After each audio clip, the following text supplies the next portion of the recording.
গত ক্লাসে আলোচনা ছিল কোন খাবারগুলো গ্রহণ করলে নফস শক্তিশালী, কোন খাবারগুলো গ্রহণ করলে কোন ইবাদতের স্বাদ পাওয়া যাবে না।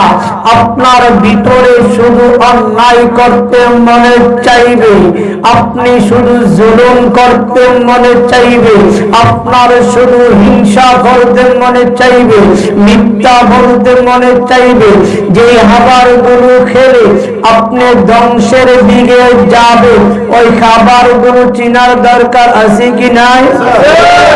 কারণ আপনারা নেশা পান করলে মানুষের সচরাচর যে খেয়াল গান শক্তিটা থাকে না, তাহলে আমরা এমন কিছু বিষয় আছে যেই বিষয়টা আমাদের মধ্যে থাকলে পরকালের ভয়, পরকাল যেটা আছে আল্লাহর কাছে জবাব দিতে হবে, এই বিষয়ে আমরা খেয়াল থাকবে। আমি বলেছিলাম প্রথম হচ্ছে কুরিপু, শক্তিশালী হওয়ার জন্য প্রথম খাবারের নাম কি? অহংকার। দ্বিতীয় খাবারের নাম কি? লোক দেখানো ইবাদত। আমাদের জীবনটা বেশিরভাগই হচ্ছে লোক দেখানো। যেমন এখন কুরবানি আসতেছে, আল্লাহর মহাব্বতে কুরবানি দে, মাওলাকে সন্তুষ্টির জন্য কুরবানি দে, মাওলাকে পাওয়ার জন্য কুরবানি দে, নিজের জীবনটাকে উৎসর্গ করার জন্য কুরবানি দে, হালাল টাকা দিয়ে কুরবানি দে, একমাত্র মালিকের সন্তুষ্টির জন্য কুরবানি দে। এমন লোক খুবই কমই পাওয়া যাবে কিনা? বেশিরভাগ লোক কুরবানি দেয়, না দিলে ছেলে মেয়ে আছে তাদের কাছে খারাপ লাগবে। মেয়েটারে বিয়ে দিলাম, কুরবানি না দিলে প্রথম বছরে মেয়ের জামাই বুঝে ফেলবে আমার অবস্থাটা কেমন। এই ভয়ের কারণে, এই লজ্জার কারণে কুরবানি দেয়। আবার অনেক সময় ভাবে কুরবানি না দিলে সমাজের মধ্যে আমি কিভাবে মুখটা দেখাবো, ছোট দেখা যায়, সেই জন্য কুরবানি। বেশিরভাগ কুরবানি দিচ্ছে কিসের জন্য? লোক দেখানোর জন্য, আল্লাহকে পাওয়ার জন্য নয়। আল্লাহ বলে বান্দা আমি কুরবানির গোশত কি আল্লাহ খাই? আল্লাহ বলে বান্দা আমি কুরবানির গোশত খাই না, গোশত খাইবা তোমরা। আল্লাহ বলে গোশত খাইবা তোমরা, সওয়াব দিব আমি। আমি খাইলে সওয়াব দিব কে? আল্লাহ বলে বান্দা তোমরা খাইবা, কিন্তু সওয়াবটা আমি আল্লাহ তোমাদেরকে দেব। আমরা কিন্তু আল্লাহ বলে সওয়াব তখনই হবে যখন তোমরা শুধু আমি আল্লাহর জন্য, লোক দেখানোর জন্য নয়, আমি আল্লাহর জন্য যখন কোন ইবাদত করবে সেটাই হবে ইবাদত। আর আল্লাহর জন্য যদি না হয় এটা হবে সামাজিকতা। বলুন ঠিক কিনা? আমরা বেশিরভাগ সামাজিক, আমরা অধিকাংশ নামাজি হুক কম, সামাজিক বেশি, ইবাদতকারী হুক কম, সামাজিক বেশি। তাহলে আমাদের ইবাদতটা কবুল হওয়ার জন্য কোন লক্ষ্যে করতে হবে? কোন লক্ষ্যে করতে হবে? মাওলার লক্ষ্যে করতে হবে।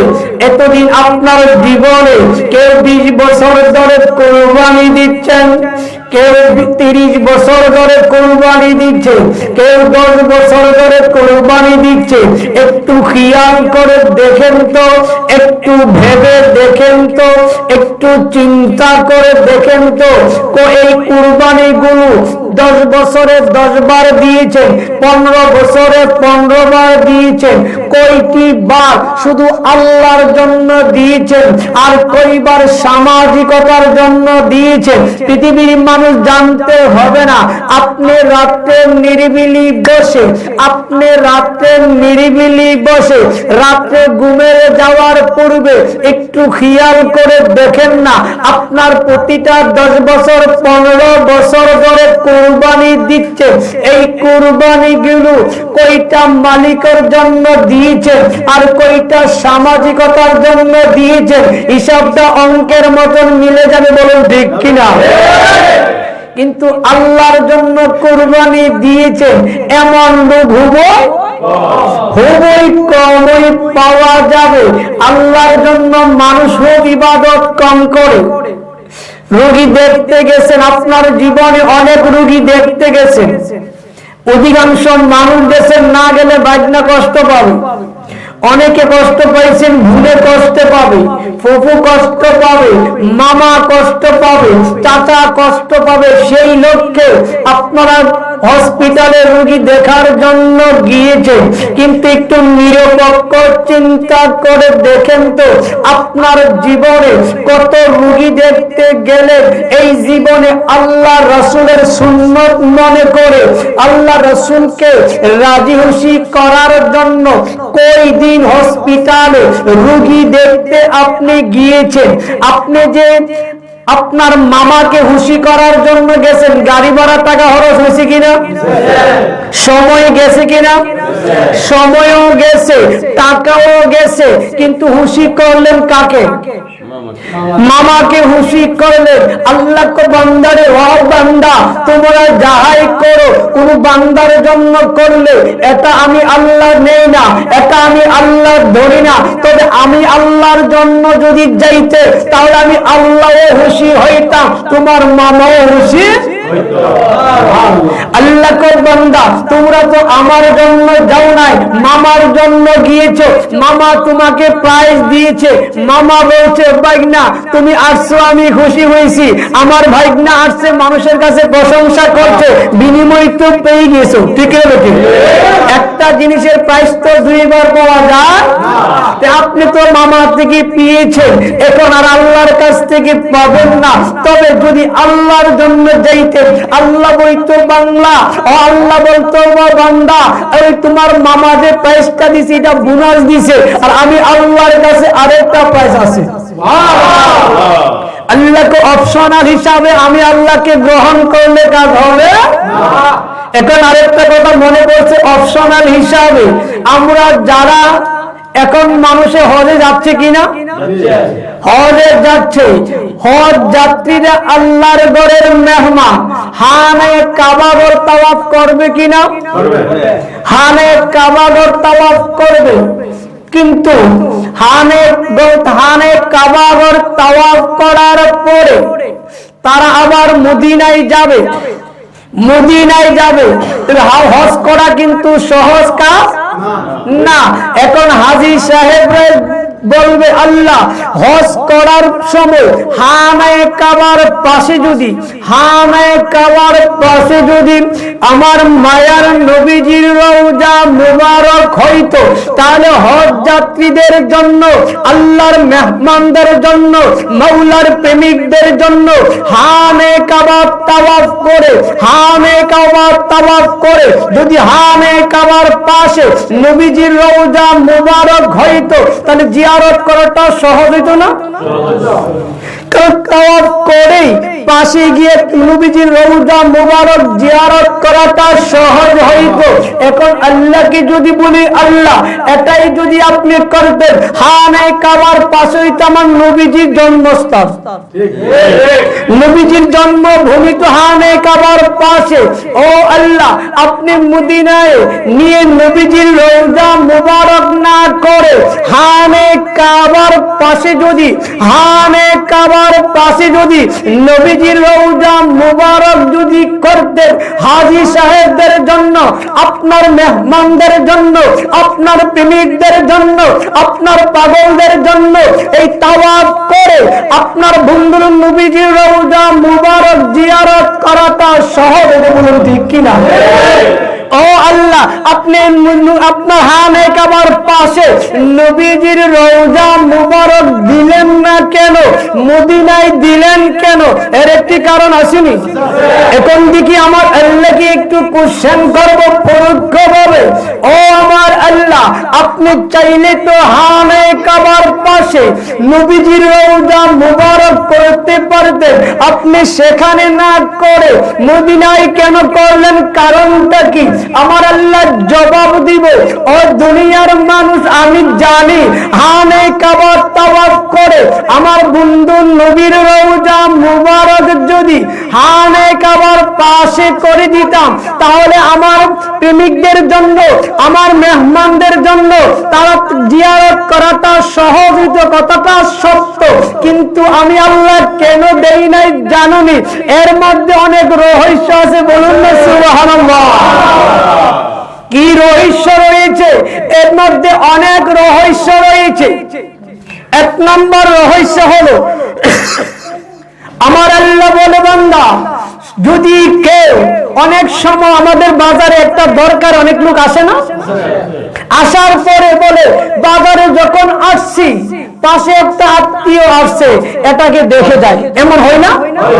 মূল টার্গেট কি আত্মীয় না বাজারে একটা প্রয়োজন? বাজারে একটা প্রয়োজনে মূল মকসুদ কিন্তু ওনার আত্মীয়র বাড়ি, এটা অপশনাল। কিন্তু মূল লক্ষ্য হচ্ছে বাজারে একটা প্রয়োজন, সেই জন্য আসছে যেহেতু সেই জন্য আত্মীয়কে দেখে যায়।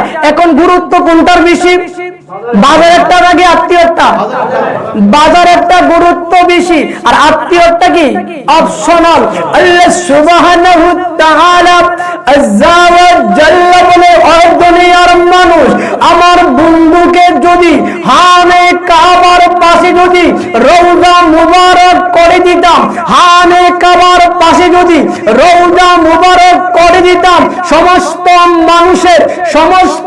মানুষের সকল প্রেমিকদের লক্ষ্য থাকতো খানে কাবাকে তাওয়াফ করা, খানে কাবার লক্ষ্যে তাওয়াফের জন্য আসতো। আর আসার পরে এসেছি যখন নবীজির রওজা মুবারক জিয়ারত করে যায়, এটা অপশনাল হবে, নবীর প্রেম প্রকাশিত হবে না। আমি আল্লাহ সুবহানাহু ওয়া তাআলা আযজা ওয়া জাল্লা, সবাই তো আসবে খানে কাবার নিয়তে, আমার বন্ধুর নিয়তে আসবে না। এই কাজটা আমি পছন্দ করি না। আমার বন্ধুর সময় অপশনাল থাকবে, এটা হইতে পারে না। প্রত্যেকটা প্রেমিক আমার খানে কাবা ঘরকে যেইভাবে নির্দিষ্টভাবে নিয়ত করে এসে তাওয়াফ করে, তেমনি ভাবে প্রত্যেকটা প্রেমিক যেন আমার বন্ধু নবীর নিয়তে গিয়ে রওজা মুবারক জিয়ারত করে। এই জন্য খানে কাবার পাশে আমার বন্ধু নবীজির রওজা মুবারক না দিয়ে মদিনাতুল মুনাওয়ারা রওজা মুবারক দিয়েছি। বলুন সুবহানাল্লাহ।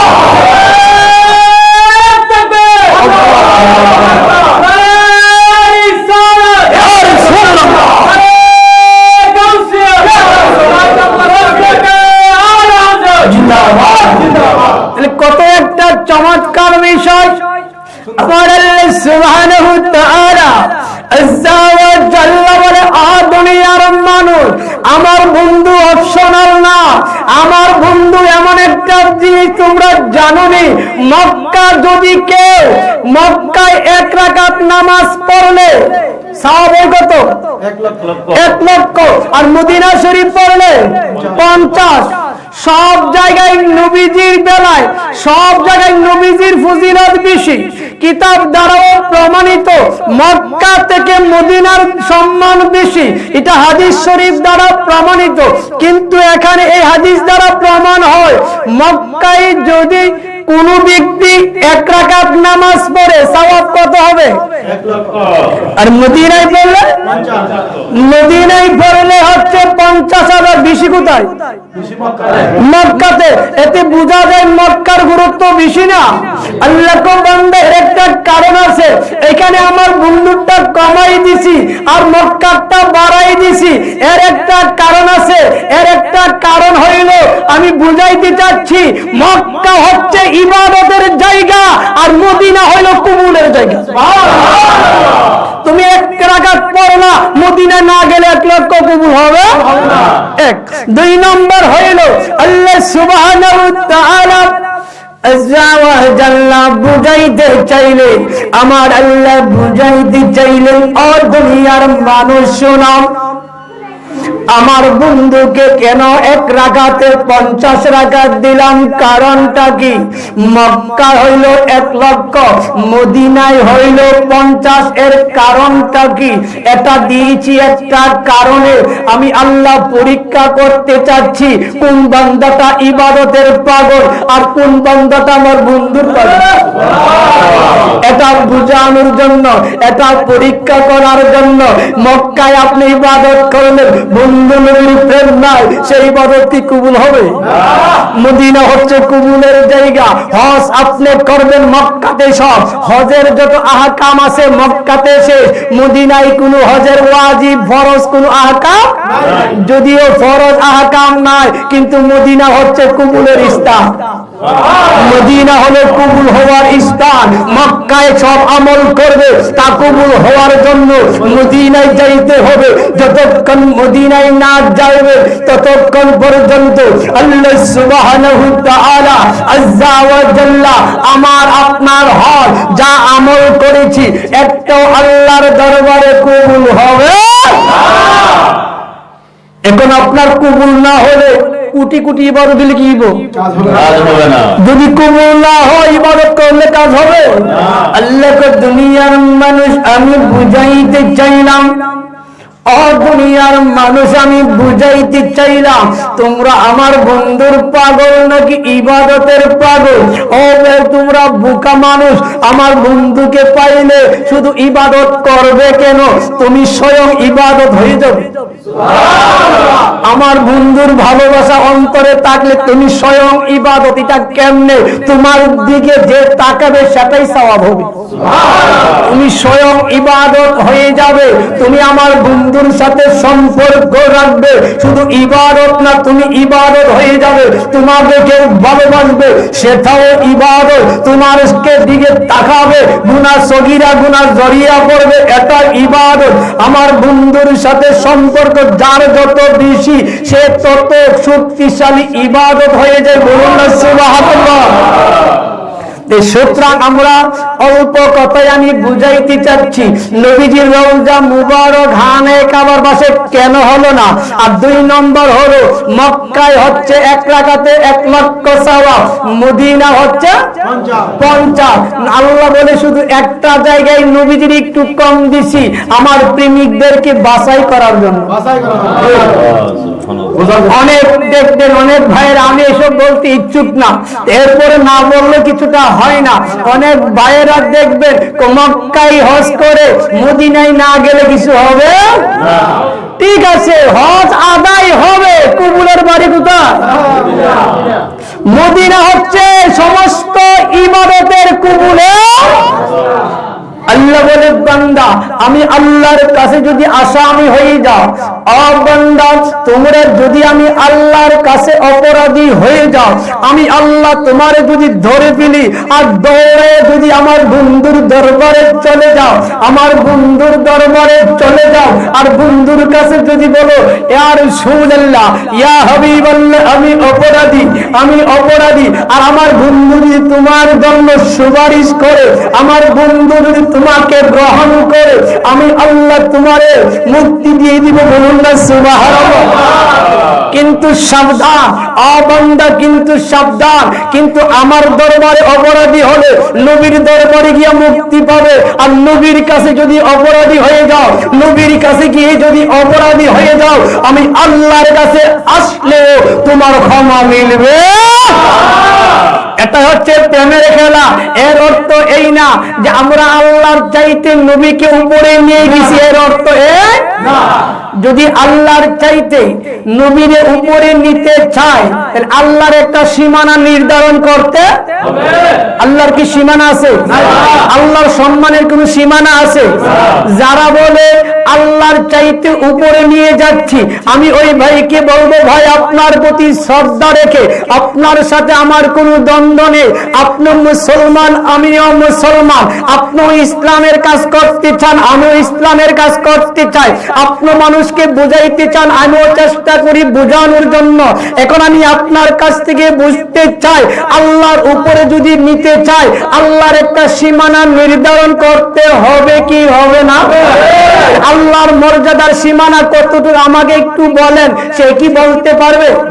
আল্লাহ তো সসীম না, আল্লাহ তো অসীম, যেটার কোনো সীমানা কিয়ামত পর্যন্ত। রাসূল পাকের শান মান বললেও আল্লাহর উপরে নেওয়া সম্ভব না, কারণ আল্লাহর কোনো সীমানা। সুতরাং আল্লাহকে ভালোবাসতে হলে নবীকে ভালোবাসতে হবে। নবী হচ্ছেন আকার, আমার আল্লাহ হচ্ছেন নিরাকার। নিরাকারের সাথে প্রেম কেমনে করবে? নিরাকারের সাথে প্রেম কেমনে করবে? যারে দেখা যায় না, যারে অনুভব করতে পারেন না, তার সাথে আপনি প্রেম কেমনে করবে? যাকে দেখা যায় না তার সাথে প্রেম চলে। আল্লাহ বলে বান্দা আমি হচ্ছি নিরাকার, আমি নিরাকারকে ভালোবাসতে হলে আগে আকারকে ভালোবাসো। তোমার আব্বা হচ্ছে আকার, ভালোবাসলে খুশি হবে নিরাকার, বলুন ঠিক কিনা? তোমার আম্মা হচ্ছে আকার, মাকে ভালোবাসলে খুশি হব আমি নিরাকার। তোমার সন্তান হচ্ছে আকার, সন্তানকে ভালোবাসলে খুশি হব নিরাকার। তোমার মুর্শিদ হচ্ছে আকার, মুর্শিদকে ভালোবাসলে খুশি হব নিরাকার। আমার মদিনার কামলে বলেন নবী হচ্ছেন আকার, মদিনার কামলে বলেন নবীকে ভালোবাসলে খুশি হব আমি নিরাকার। সুবহানাল্লাহ। আল্লাহকে ডাইরেক্ট ভালোবাসা যায় না, এরপর যারা আল্লাহকে ডাইরেক্ট ভালোবাসতে চান আমি বলবো ঠিক আছে ভাই, এটা আপনার ব্যক্তিগত মত আমি মনে করি। এখন আল্লাহকে একটু জিজ্ঞাসা করি আল্লাহরে কিভাবে পাওয়া যাবে, আমরা আল্লাহর কথা শুনবো কিনা? এখন আল্লাহকে বলবো আল্লাহ আমরা আপনাকে ভালোবাসতে চাই, আমরা কিভাবে আপনাকে ভালোবাসবো? আপনি তো নিরাকার, আমরা কেমনে ভালোবাসবো? আল্লাহ বলবে বাপ বান্দা আমাকে ভালোবাসার জন্য কিছু নিয়ম নীতি আমি একটা কোরআন নাজিল করেছি, ওই কোরআনের মধ্যে সমস্ত নিয়ম নীতি বলে দিয়েছি আমি আল্লাহকে কিভাবে ভালোবাসতে হবে, বলুন না সুবহানাল্লাহ। তাহলে আমরা দৌড়ে কোরআনের কাছে যাব। ও কোরআন, আমরা আল্লাহকে ভালোবাসতে কিভাবে ভালোবাসবো? কোরআন বলবে হুদাল লিল মুত্তাকিন, কোরআন বলবে যে আমি আমার মধ্যে যে নিয়ম নীতি আছে হুদাল লিল মুত্তাকিন, যারা তারা সঠিক রাস্তা পাবে। আমরা বলবো কোরআন আমরা মুত্তাকি হতে চাই, এখন কোন দিকে যাব? কোরআন বলবে যদি তোমরা মুত্তাকি হতে চাও আর আল্লাহকে যদি পেতে চাও একটা রাস্তার নাম বলে দে, এটা কোন রাস্তা? ইয়া আইয়ুহাল্লাযীনা আমানুত্তাকুল্লাহা ওয়াবতাগু ইলাইহিল ওসিলা। তো বুঝেন, এটা আমরা আরবি শব্দ বাংলা ব্যবহার করি, তুই একটা ওসিলা করো না, মানে চেষ্টা, একটা মাধ্যম, কারো একটা মাধ্যমকে আমরা কি বলি? ওসিলা বলি। কোরআন বলছে তোমরা আল্লাহকে ভয় করো আর আল্লাহকে পাওয়ার জন্য ওসিলা তালাশ করো। কোরআন বলছে ডাইরেক্ট নাকি উসিলা? কোরআন বলতেছে উসিলা, উসিলা তালাশ করলে আল্লাহরে পাওয়া যাইব। এখন কোন উসিলা ধরব? ডাক্তার ইঞ্জিনিয়ার না কোন উসিলার কাছে যাব? কোরআন আবার জবাব দিবে না ডাক্তারের কাছে না, ইঞ্জিনিয়ারের কাছে না, কার কাছে? ও ইন্না রাহমাতাল্লাহি করিবুম মিনাল মুহসিনিন, এমন এক ব্যক্তির কাছে যাও যার কাছে আমার আল্লাহর রহমত সদা সর্বদা বিরাজমান থাকে, বলুন না সুবহানাল্লাহ। রহমত বিরাজমান থাকে কার কাছে? ইন্না রাহমাতাল্লাহি করিবুম মিনাল মুহসিনিন, মুহসিন মানে নেককার বান্দা, পছন্দনীয় বান্দা। এখন বলবেন হুজুর আমি নেককার বান্দা চিনব কেমনে? নেককার বান্দা চিনব কেমনে? এটা চিনার জন্য যেই ব্যক্তিটারে দেখলে আপনার ভিতরে মাওলার কথা স্মরণ হয়নি, যেই ব্যক্তিটাকে দেখলে কবরের কথা স্মরণ হয়নি, যেই ব্যক্তিটাকে দেখলে দুনিয়ার লোভ লালসা ভুলতে মনে চাইনি, যেই ব্যক্তিটারে দেখলে পরকালের কথা মনে হয়, ওই ব্যক্তিটা হইল মুখলেস, বলুন সুবহানাল্লাহ। এমন আল্লাহর ওলির কাছে যাওয়ার জন্য আল্লাহর কোরআন বলছে আমি আপনি আল্লাহর ওলির দরবারে গেলাম, গিয়া বললাম, হুজুর আমি তো আল্লাহর সাথে সম্পর্ক করতে চাই, আল্লাহকে ভালোবাসতে চাই। তিনি বলবে, যদি আল্লাহকে ভালোবাসতে চাও তাহলে ওফি আনফুসিকুম আফালা তুবসিরুন, তোমার নিজের মাঝে আছে, তুমি তোমারে ভালোবাসতে শিখো। তুমি তোমাকে ভালোবাসতে শিখো। এটা আবার নিজেরে ভালোবাসবেন কেমনে? এটা নিজেরে ভালোবাসতে হলে এটার মধ্যে কোনো হারাম জিনিস ভিতরে ডালিও না। তোমার এই জবানটা, এই শরীরটারে ভালো রাখতে হলে এই জবান দিয়ে হারাম জিনিস তুমি দিও। এই দেহটার আগে তুমি চিনো, মান আরাফা নাফসাহু ফাকাদ আরাফা রাব্বাহু। এই দেহ নিয়ে গবেষণা করলেই আল্লাহর পরিচয় মিলে যাবে। বলুন না সুবহানাল্লাহ। সুতরাং আল্লাহর ওলির, আল্লাহর কোরআন দ্বারা প্রমাণিত, আল্লাহর ওলির মাধ্যমে আল্লাহকে পাওয়া যায়, আল্লাহকে পাওয়া সম্ভব। আল্লাহর নিরাকার, আপনি যখন নিজের ভালোবাসবেন, দয়ালকে ভালোবাসবেন, দয়াল হচ্ছে আকার, দয়ালের ভালোবাসার মাধ্যমে আমার আল্লাহর ভালোবাসা বিদ্যমান রয়েছে। বলুন না সুবহানাল্লাহ। আমি আপনাদেরকে বলতে চাচ্ছি যে এই কথা থেকে অনেকটাই চলে গেছে কুরবানি থেকে। কুরবানি অধিকাংশ মানুষ আমরা কিসের জন্য দেই? আল্লাহর জন্য দেই, লোক দেখানোর জন্য। আমি আপনাদের দোয়াই নিজে এটার সাথে পরীক্ষিত। অনেক মানুষ জমার উপরে, বুঝেননি, এটা একটু শব্দটা চেঞ্জ করছি, এটা কিন্তু সুদ। এরপর একটু যখন দেখছি এইটা জমা করলেও সুদ হয়ে যায়, এখন চাইলের উল্টে, এরপরে ধানের উল্টে। আমরা যত ফতোয়া দিই এরা তত পরিবর্তন করে।